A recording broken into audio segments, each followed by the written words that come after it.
Well, as we had mentioned earlier, these storms came in the middle of rush hour. Oklahoma's major roads were clogged with people scared, trying to outrun them. Even the largest of trucks couldn't withstand the sheer force of the twisters. Look at that video. And ABC's veteran photojournalist Mike Betcher, who lives in Oklahoma, joins us now from El Reno. And Mike, I know you're used to covering war zones in Afghanistan, but it must be completely different when it's your backyard. Bianna, the famous Route 66 runs right by this heavily damaged school. I-40 is just a quarter-mile beyond, and it was clogged with traffic when that tornado dropped from the skies. 6 overturned semi-trailer trucks and cars flung into fields are lingering evidence of the storm's deadly route. It terrorized motorists over a 2-mile path. Thousands of central Oklahomans, with last week's more tornado fresh in their minds, clogged Interstate 40 and other major arteries, trying to outrun the storms that were converging on Oklahoma City and its suburbs.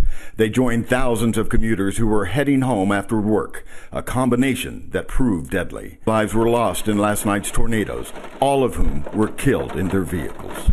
I'd called out the National Guard a while back and our Department of Transportation and our local law enforcement, and I said, get these cars off the highway and do whatever we need to do to get them off and exit, get the traffic moving. Oklahoma Governor Mary Fallin, speaking to ABC News, told her story of being on the road right before the storm. Now, I actually happened to drive down to Moore and down to Norman about 4:30 tonight, knowing that the weather was going to get bad. There was a tremendous amount of traffic.